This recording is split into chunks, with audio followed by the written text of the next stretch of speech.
Assalamualaikum warahmatullahi wabarakatuh. Perkenalkan, nama saya Yulia Purnamasari dari kelas 12 IPA 4. Saya akan menjelaskan hukum Ohm dan resistansi konduktor. Nah, pertama saya akan membahas tentang hukum Ohm. Di sini ada rangkaian listrik, di mana di rangkaian listrik ini ada beberapa alat listrik, yaitu berupa batu baterai, kabel, dan lampu. Batu baterai ini dia berperan sebagai sumber tegangan. Ini dimana sumber tegangan bisa juga disebut sebagai beda potensial yang dilambangkan dengan huruf V dengan satuannya adalah volt. Nah, dan selain itu ada kabel. Kabel ini berperan sebagai kawat penghantar, di mana kabel ini akan dialiri arus listrik yang dilambangkan dengan huruf I dengan satuannya ampere. Setelah itu ada lampu.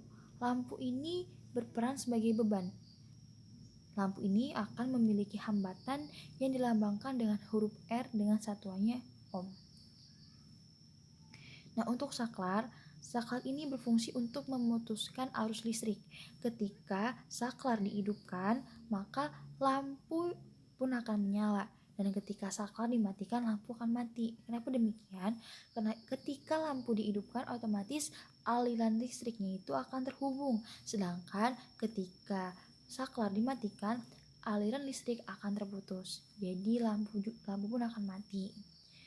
Setelah itu mari kita lihat bagaimana sih hubungan sumber tegangan, kuat arus listrik, dan beban dan hambatan ini.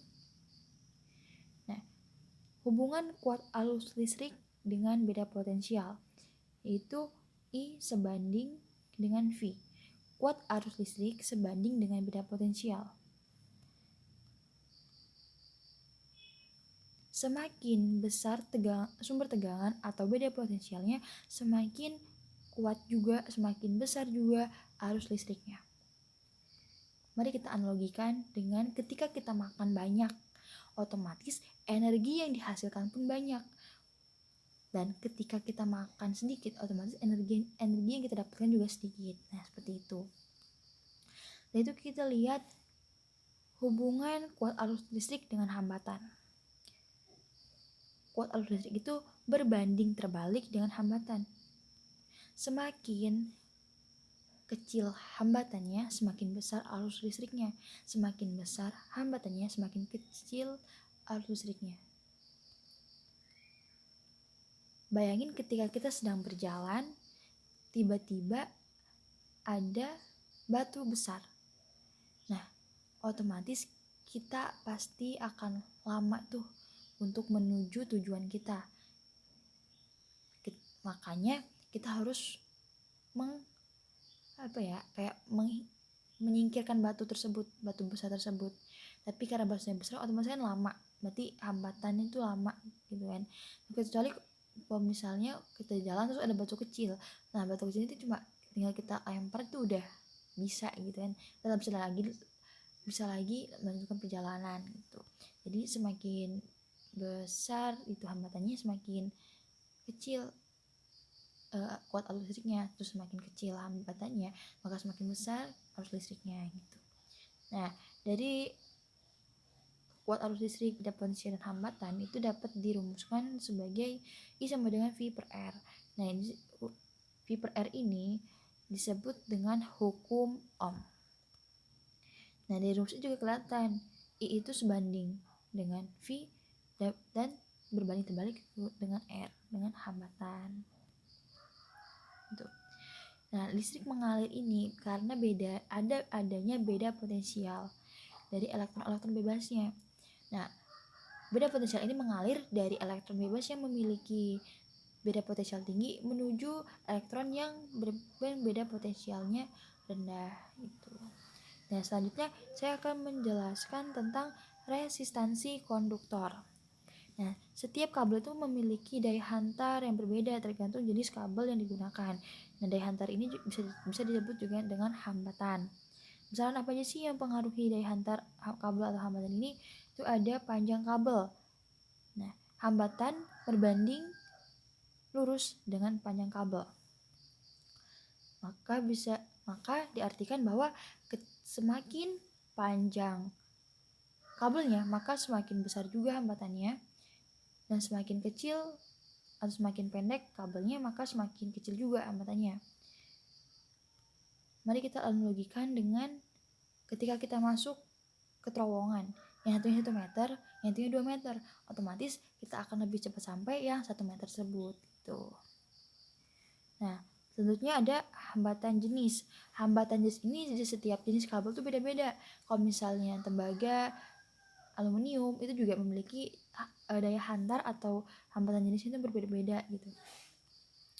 Hambatan berbanding lurus dengan hambatan jenis dapat diartikan ketika hambatan jenisnya itu besar, otomatis hambatannya besar. Ketika hambatan jenisnya kecil, maka hambatan juga kecil gitu. Nah, kita analogikan tadi dengan terowongan. Satu, kita masuk terowongan, nah tadi kita masuk gua. Nah, terowongan itu otomatis kan kayak nggak ada tonjolan-tonjolan kayak batu-batu gitu misalnya. Otomatis kita akan jalannya ya santai aja jalan gitu terus ya gitu kan. Nggak harus hati-hati karena emang kayak nggak ada batu yang nonjol-nonjol gitu. Beda lagi kalau misalnya kita masuk terowongan, masuk gua itu ada batu-batu yang nonjol kan dari atas, samping, kanan, kiri, bawah gitu kan. Jadi kita harus hati-hati lewatinnya kan, kayak makin kayak terhambat tuh jalannya gitu. Terusnya ada luas penampang. Luas penampang. Hambatan berbanding terbalik dengan luas penampang. Dapat diartikan ketika semakin luas kabelnya, maka semakin kecil hambatannya, dan ketika kabelnya semakin sempit, maka besar hambatannya. Nah, bayangin aja gini, ketika kita masuk terowongan nih, kayak tadi terowongan, yang satunya sempit, yang satunya luas, lebar gitu, otomatis kita bakal cepet sampai atau kayak nyaman-nyaman, kayak misalnya langsung jalan aja gitu, nggak harus nggak harus kayak santai aja gitu, kayak lancar aja gitu kan ya, karena luas gitu, karena ya terowongannya itu luas, jadi kayak ya leluasa aja gitu kita jalan gitu. Beda lagi kalau misalnya terowongannya itu kecil, atau kita kayak sempit nih gitu kan, kayak nggak leluasa gitu, jadi kayak terhambat gitu. Nah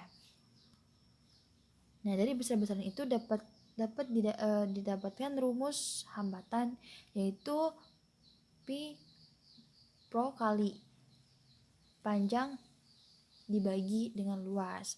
Nah dari rumus juga kelihatan kalau hambatan itu berbanding lurus dengan hambatan jenis dan panjangnya, dan berbanding terbalik dengan luas si kabel tersebut.